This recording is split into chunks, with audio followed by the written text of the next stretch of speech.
Hello and welcome to London Calling EU, the European delegation to the UK's monthly podcast. My name is Bénédicte Paviot. I'm the UK correspondent for France 24. At the beginning of December, I had the pleasure of moderating the annual European Citizens Gathering in London. It brought together around 200 people representing civil society organisations, EU embassies, the FCDO, the academic community and members of the House of Commons, House of Lords and the European Parliament. It was a packed day with panel discussions and workshops. We heard from a range of distinguished speakers. We can't bring you everything the day covered in one episode, so we've brought together some of the contributions made. From Pedro Serrano, the EU ambassador to the UK, Maroš Šefčovič, Executive Vice President at the European Commission, and Lord Ricketts, Chair of the House of Lords European Affairs Committee.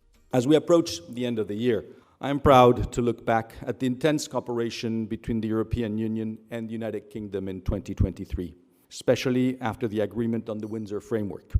In the midst of international challenges and uncertainties, both sides have signaled a resounding commitment to working together, a testament to the power of cooperation and diplomacy. The withdrawal agreement has to work for everybody, both in the UK and in the European Union, and without any exceptions. Every single citizen matters. This is why we will continue to focus on resolving all remaining challenges, be it in relations to the UK legislation and guidelines document, glitches in the UK's digital status, or remaining issues raised in the EU member states. We enormously welcome the vibrant, creative contribution of EU citizens to life in the UK, and we are very focused in the House of Lords on ensuring that the remaining problems in this huge settlement process are dealt with as fairly and as quickly as possible.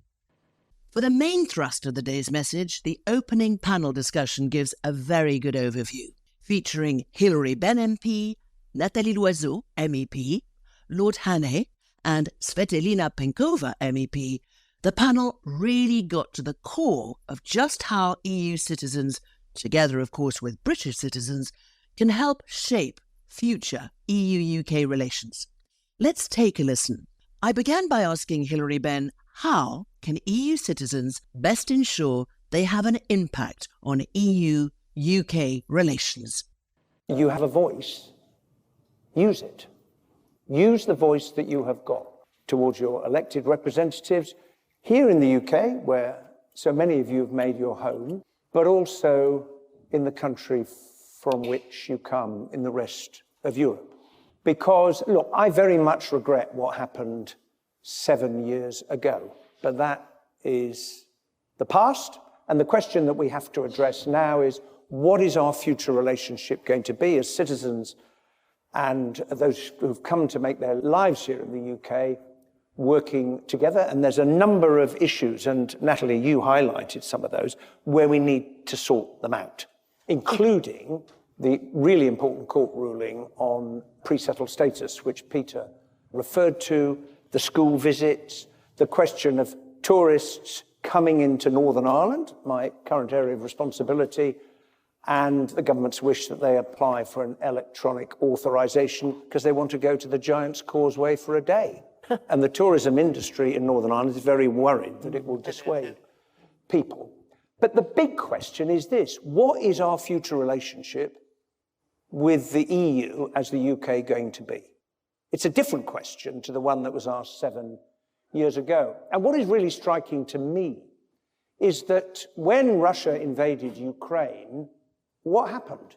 Countries, whether they were in the European Union or not in the European Union, got together and said, crumbs, what are we going to do about this? In other words, the necessity for international cooperation to deal with the great problems that we face in the world is just as strong today as it was prior to June 2016. That's the first question. Secondly, reflecting on my current responsibility, including the impact on EU citizens living in Northern Ireland, this is where that relationship is being played out, because it was always going to be a problem if the British people voted to leave, because we have an open border between Northern Ireland the Republic. And about the only thing everybody agreed on during Brexit, there was one other thing, that EU citizens here in Britain should have the right to stay. I chaired the Brexit Select Committee for a number of years. It was the only report we produced by unanimity when we said we need a scheme that enables all of those citizens who've come from Europe and made Britain their home to be able to continue to do that. But in Northern Ireland, there was always going to be a problem. And currently, the people of Northern Ireland have no government at all, because the institutions have been collapsed by the DUP currently. Previously, it was Sinn Féin who collapsed them. And here we are 25 years on from the Good Friday Agreement, that extraordinary moment in Irish history. And we have to find a way of getting the institutions back up and running so that government in Northern Ireland, as government in England, Scotland and Wales, can work on behalf of citizens. And the Northern Ireland Protocol was a way of trying to deal with that question, how do you keep the border open? And the Windsor Framework, and I praise the Commission, and Maroš Šefčovič in particular, for recognising that Northern Ireland is different. And the EU could not just apply the standard third country rules to the situation in Northern Ireland. And I voted for the Windsor Framework. And in a way, that is a test bed for the kind of negotiations I hope we're going to have between the United Kingdom and the European Union over the years ahead. If there is a change of government in the United Kingdom, we will probably have an election next year. We have said we want, for example, to negotiate an agreement on veterinary and phytosanitary standards, which would help trade across the Irish Sea and, by the way, trade across the Channel. Because the realization, I think, that we've come to for people providing services, industries that many of you will work in, and also goods, is although Britain has sadly left the European Union, the Channel has not widened. We are still friends, we are still neighbours, we face similar challenges, and we need to find a new way of working together. But for that to happen, the impact of Brexit politics needs to drain from the British political system, and if I may say so, it needs to drain from the European Union as well, so that we are able to clear our minds and to say, right, what is the new relationship going to look like? And I look forward to a world in which all people who are here in the United Kingdom feel welcome. Like everyone else, I value enormously the contribution you make. I see that in my own constituency in Leeds. I do think that the settled status scheme has, broadly speaking, worked well. There are some problems, and there have been some problems in other EU countries. It's really important that we acknowledge that. I dealt with one case of a woman who was bedridden in a care home in Sweden, and the Swedish authorities said to her, you haven't got status, you've got to leave, which was outrageous. And credit to the Commission, because the Commission went to Sweden and said, what on earth are you doing? And in the end, they gave her leave to remain. Sadly, she has since died. So we must be vigilant. All of us must be vigilant to ensure that the rights of citizens, British citizens in the EU, EU citizens here in Britain, are fully protected and upheld so that everyone is able to participate in society. But talk to your politicians, talk to your local representatives, use the power and the voice you've got, and good luck. Thank you.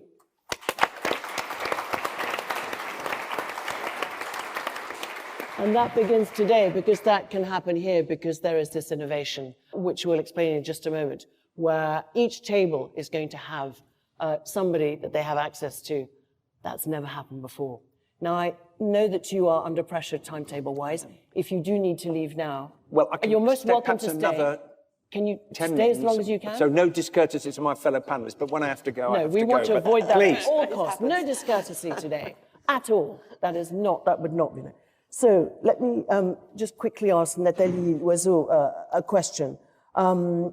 Interesting, you were just talking there, Hilary Benn, about vigilance. What can EU citizens in the UK contribute to shaping collaborative EU-UK relations over the next year, 2, 3, or more, Nathalie? Well, I would like also to focus on the opportunities that remain for these relations. Of course, we talked about people-to-people relations, but for instance, the very good news that the UK rejoins the program on research, Horizon Europe program, means that there's going to be possibilities to work together on scientific projects, and that will be open to people living in the UK, be them British or European. That will be a new bridge. Well, it used to be a bridge, but we are rebuilding it again. We also need you to tell us when you see that we diverge, because that's the principle of Brexit, and let us face it, we are already diverging. The EU is passing new legislations. The UK is starting to pass new legislations, and it's not going to be necessarily all the time smooth and easy. So we need you to tell us exactly what are good practices coming from the UK, because we are arrogant Europeans. We always think that the European Union knows better. And artificial intelligence, hopefully tonight, will be the first and the pristine legislation globally. Well, let's see, hopefully. And on many other topics. We try to be at the forefront of the big challenges, but very often, and more often now than before, we don't see, we ignore what's taking place here. And I think Europeans living in the UK, in a sense, you are our ambassadors, all of you, and we need you to tell us, well, why don't you try this? Now, trying it in the UK, it seems not bad, it seems working, it seems feasible. Because really my concern, as I live it, and I will see whether Tsvetelina shares it, is that more and more when we draft our EU legislations, very few of us are asking, what about the consequences for the UK? What's taking place right now in the UK? How will it fit? Will it work? People working in the delegation for relations with the United Kingdom, of course, if we volunteered to be in this delegation, we bear this in mind. But how often do I have to raise my hand and raise my voice in my political group or in committees where I work to say, okay, what we are thinking of seems fine, but have we had a single conversation with the United Kingdom on this? We are doing it on Ukraine, and thankfully so, even if we don't even have a framework agreement on defense, well, we should have one. But, I mean, good practices are being implemented. But, you know, it only depends on goodwill and good people. And I'm here in this room, there are only good people and there is general goodwill. But we have to make sure that it remains this way. So we come back to the notion maybe of that you are ambassadors, that you are activists, that you need and can help to shape your future by voicing your concerns, the divergences you see. So let me turn to Tsvetelina. When you look at the very diverse backgrounds and EU interests of EU citizens in the UK, how indeed, picking up on Nathalie's point, can the European Parliament really ensure that their voices are heard equally? First of all, thank you. It's a great pleasure to be here, and I'm curious to see the discussions and the debates around the table. I just want to make a remark. Your introduction of me was great, but I just want to reemphasize that I was studying, working, and living in the United Kingdom until 2019, which is quite important. So I was here through the whole process, unfortunately, of the referendum, seeing the reaction of everyone, both EU and UK citizens, and it was quite painful. However, I would have to agree with what Hilary said at the beginning. This is already in the past. So we cannot change it, we cannot go back in time, so let's move forward. And the question is like, where should be our focus? My generation grew up with the idea of United Europe. My country, Bulgaria, joined the EU in 2007 when I was just finishing high school. And being Eastern European, this is a big thing for us. I remember the feeling like being part of this United Europe.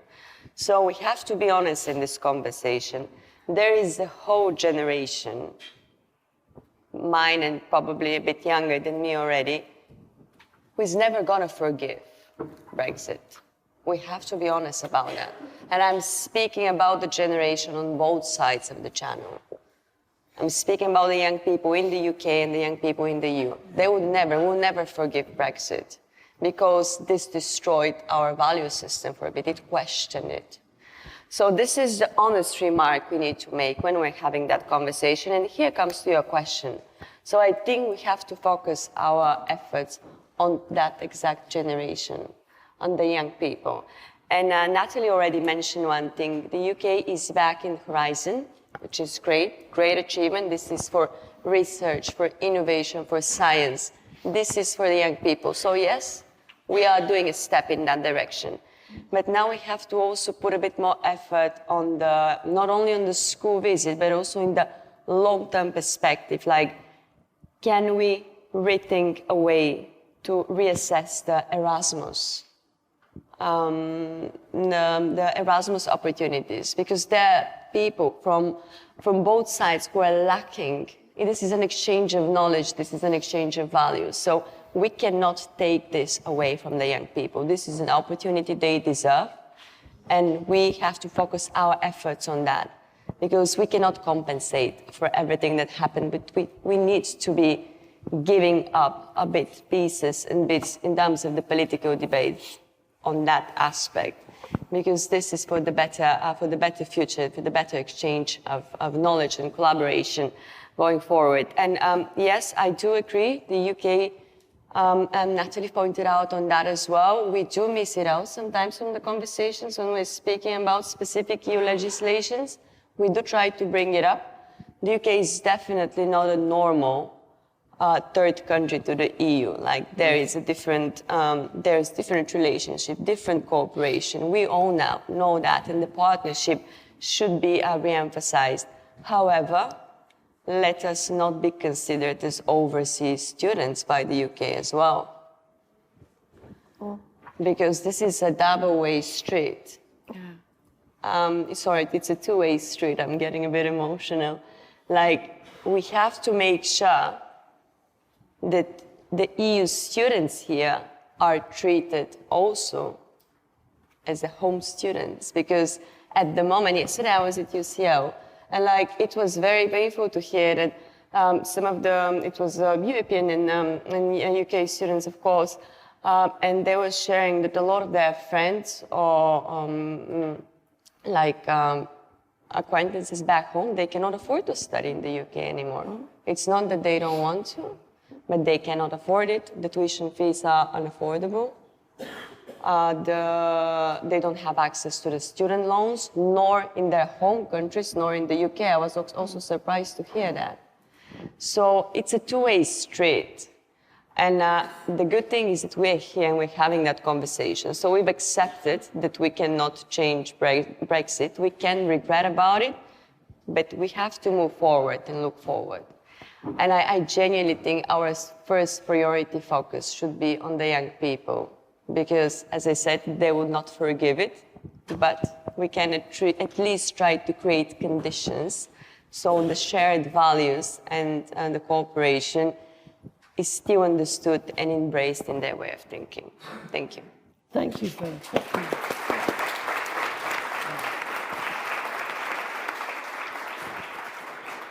Thank you for being their voice. I reported on the pain. I was in Downing Street before and on the day and in the days that succeeded. I know the pain, I've seen the pain, I hear the pain, but as we know, we have to move forward. And I find it very interesting in the English language, particularly as somebody who's bilingual, bicultural, reporting around the world, when many people in the United Kingdom talk about going to Europe. No, you're not going to Europe, you're going to continental Europe. And if everybody in this room could, in the future, when you hear somebody saying that they're going to Europe, say, excuse me, you are in Europe. You're going to continental Europe. You're not in the EU, but you are in Europe. And this is where this overlap is really important, to recognize that and to own it. So thank you very much for that insight. Lord Hanley, turning to you, what do you think is the role of EU citizens in helping shape this future, as well as British citizens in the UK?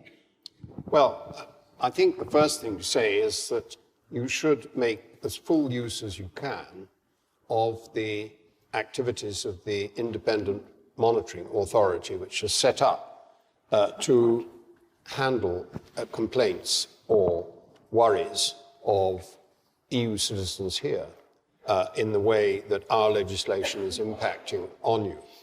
And this is not an empty invitation, because the IMA actually took the government to court on an aspect of the policy that the IMA believed was illegal under the withdrawal agreement, and it was. And they won the case. And they won the case so comprehensively in the court that, in my experience, the governments tend to appeal 2 or 3 times going up the ladder to the Supreme Court. But they threw in the towel straight away and said, okay, we're not going to continue with the scheme as it was. Now, it then took them 9 months to produce a very complex document about how they were going to go ahead, as they said, in conformity with the court's ruling. I think the IMA is still looking at that. The committee I sit on is still looking at that too, and we're not totally convinced that the government is yet in conformity with the withdrawal agreement. But so I would encourage you to make the fullest possible use of the IMA. It is what it is called. It is independent, and it monitors, and it has some authority because it has access to the courts. So that's the most important thing, I think, to say to you. But there's a lot more that can be done, of course, to improve that post-Brexit relationship between us and the rest of Europe, which I totally share Benedict's view. I always refer to it as the rest of Europe. And I think that both geographically and historically, and I was a student of history, I'm right. But that won't stop people talking about going to Europe. It's just wrong. Anyway, the other things we've identified are many of the ones that other panelists have spoken about: the improvement in school visits, in performing artists being able to move around the European Union, in possibly seeing if we could link up our touring scheme with the Erasmus scheme so that we could go back to that state of affairs. And also, very importantly, I think moving ahead to create a strategic framework for cooperation on foreign policy, security and defense, which the Russian invasion of Ukraine has demonstrated is really important, whether you're talking about sanctions or whether you're talking about the reconstruction of Ukraine or whether you're talking about the future security of Europe in the wider sense, Europe including Britain, of course, a member of NATO. So all these are issues which will be very much to the fore in the next year or two. If we have a change of government, they will certainly be one of the issues which will bulk quite large. And I think you should make your views known on that, because the sort of ideas that the committee I sit on have put forward at the end of April, which is a long agenda of ideas for improving the relationship, they're still there, waiting to be done. Just 1 or 2 of them have been done. The Horizon program was one, but a lot is still out there and waiting to be done.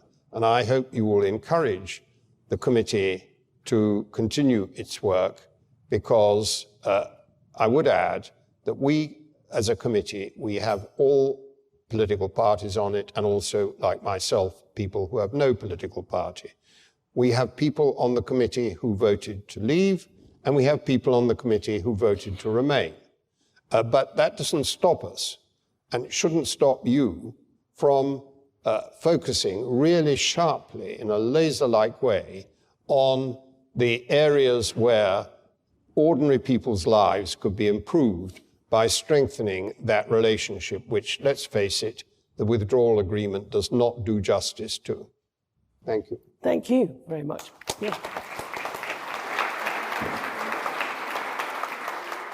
Now, we're running a little bit behind time, but I would like to just take 2 questions from the floor. Thank you so much. My name is Theo Benny. I'm a local councillor on Brent Council, and also I have my own organization called Social Equity Center, where we're hoping to make communities more visible in policy making. I have a question for Hilary, and also maybe for Tsvetelina as well. We're speaking about, young people are not going to forget, what happened to Brexit.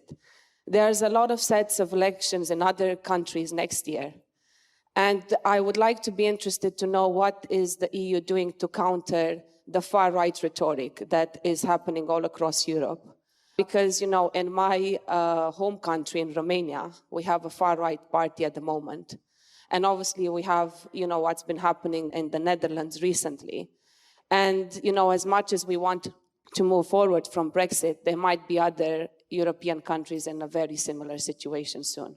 Sarah, thank you very much for your question. This is a problem in lots of European countries, as you've just alluded to. You look at election results. And when people say to me on the doorstep, well, I don't like immigrants, I look at them and I say, what have you got against my mother? I am the son of an immigrant. My mother was an American. She traveled across the Atlantic, having married my father, and made the rest of her life here.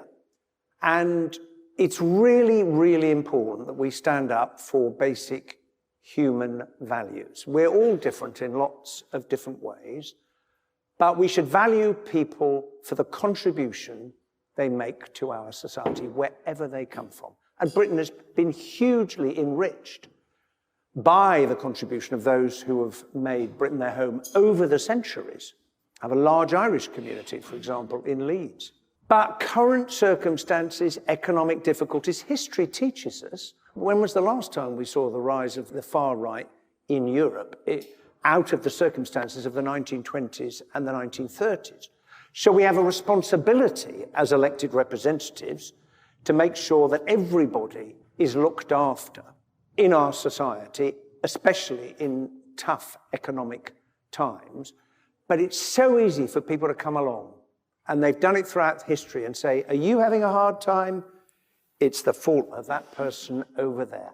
And we must be emphatic in saying that is not true, it's not right, it's not fair, and we must value everybody in our society. And I think that is the message we have to take, whether we're living in Britain or other European countries, as part of the elections. Tsvetelina? It's difficult to add anything after Hilary because he's answered the question in an amazing way. Yesterday, that question came up a lot when I was speaking with the students in UCO, and to be honest, at least to me, that gives me hope, because if the young people are questioning that, they understand it's not the right thing. And I truly believe that the young generation is the one who can drive the change or stop from anything bad happening. Having said that, yes, history repeats itself. We have to be quite honest and analytical about the conditions and circumstances we're operating. So we've been speaking a lot about those topics in the European Parliament, also with upcoming elections, how to find misinformation, how to fight that populist views. So the first thing is, like, you cannot beat them in a debate because they are louder, they use false information, they use untrue facts, they're playing with their emotions, and especially in a very difficult economic situation, they would give you the answers you want to hear, no matter that they're untrue. So fighting directly, it's definitely not the right approach. On the contrary, what we have to do, like all the political parties, no matter which family we're coming from in terms of like central right, central left, liberals, we have to be very strong in the messaging of what we have achieved, what we have done, because we've been in a very turbulent and dynamic times in Europe in the last 4 years. And with our policy working together, we have managed to achieve a lot.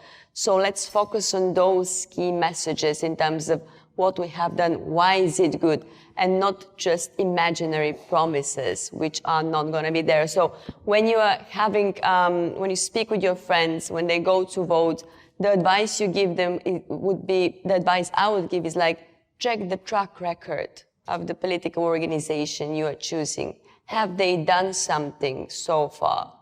And if they haven't, probably that's not the right direction for you to be going in terms of voting, because voting matters now. Next year, yesterday we were, someone mentioned that, I think at Westminster when we're having our meetings, that next year it's about 70% of the world's population going to vote in a various shape or form. So the democracy is going to be really, really much the main topic of next year, and it's going to be tested.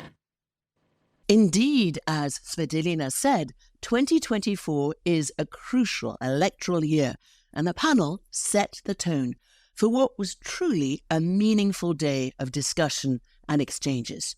Throughout the remainder of the day, several organisations shared their vision of the future of EU Citizens Network in the UK. We heard from the New Europeans, the Sikorski Polish Club, the Migrant Democracy Project, and Black Europeans. Let's take a listen to what they said. So, this is our source of power, right here, power and strength. And we need to recognise and salute each other for the work we're doing. We're underpaid, under-resourced, tired. It's a nightmare out there. But we're fighting and we're working together. We need to collaborate, innovate, support each other. So just for this moment, look around the room, give each other a thumbs up, pat on the back, recognize the power and strength that we have today and all days. So 2026, we can do it. I'm Polish, I'm Scottish, and I'm European, as we all are here, I hope, today. I was at the gathering here last year. I went away from the gathering with my head buzzing. My head was full of thoughts and ideas. What can we do in Glasgow?